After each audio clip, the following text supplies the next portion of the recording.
Hello! I have just hopped out of the Christopher Kane Autumn Winter 19 show. It was in a rather tricky building with rather lots of traffic, which we're trying to get out of now. There was a small elevator, everyone kind of crowding to get up, and a bit of a faff, but once we're there, a very exciting show.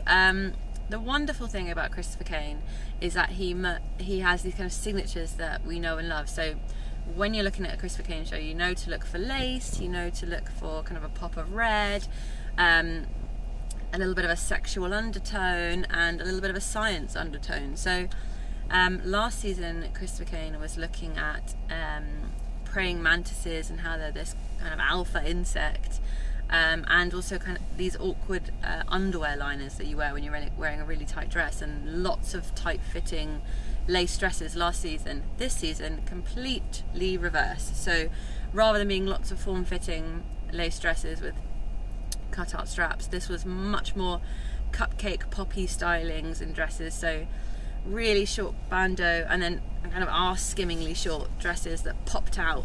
And the reason for this pop is because Christopher Kane this season was looking at balloons and looners and fetish. So there comes that sex influence that I was mentioning. So looners and rubberists, both those phrases were featuring on jumpers and the backs of big leather coats, beautiful kind of fleshy pink coat. Had two big rubber gloves on the back that said rubberist, and balloon patterns with lunar written on it. And those are two subcategories of fetish. If you're a rubberist, pretty much does what it says on the tin, you are heavily into rubber in your sexual occasions. And likewise with looners, you tend to be into balloons. So you could say that the two overlap. And then there's also, and this wasn't cited by Christopher backstage, but this is just something I felt, there was lots of kind of chemistry references too.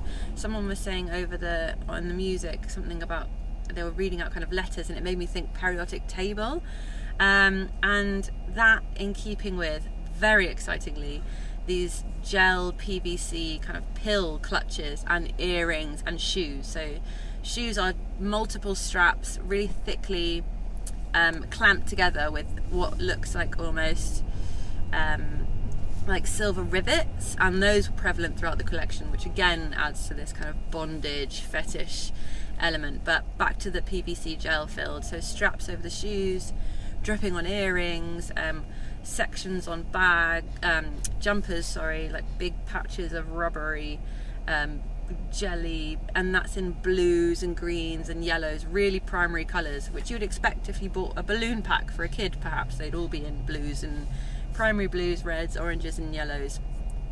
So I loved that PVC jelly on the shoes and in clutches, earrings. It was the accessories mainly, and on odd bits and bobs, but that really reminded me of one of Christopher Kane's earlier collections. I believe it was Autumn Winter 11, and it is quite possibly one of my favourite collections of all time, where he had PVC jelly filled sections of dresses and large clutches filled with that too. So it was kind of it felt to me a little homage to that, and I was really excited to see that back. That is honestly one of my favourite collections, and so that got me excited. And this kind of jelly filled liquid to me feels very chemistry, kind of science laboratory, but also feels a bit sexy. Could be lube, lots of leathery materials and patterns of liquid flowing over skirts and jumpers, and that to me feels a bit lubey potentially, or liquid and just fluid.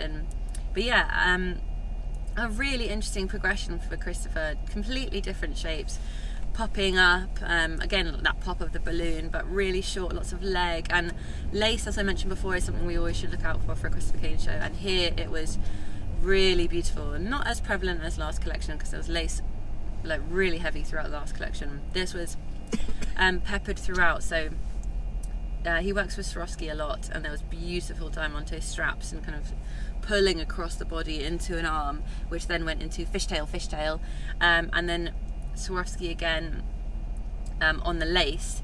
So it was kind of very light jewels in reds and emerald blues, and then it would finish in lace. But I think the whole thing was a lace dress, and that was almost flapper dressy, but a little bit more slimline than that.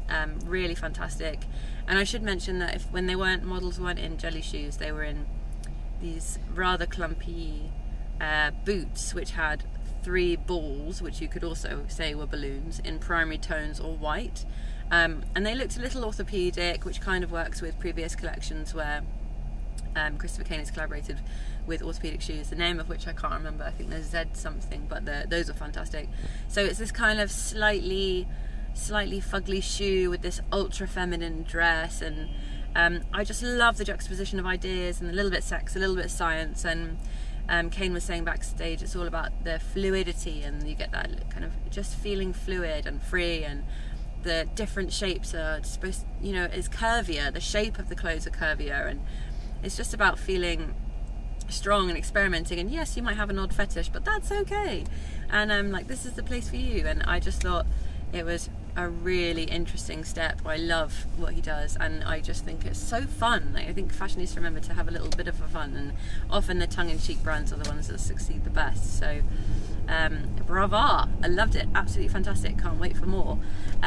So thank you very much for watching the Christopher Kane review, lots more to come.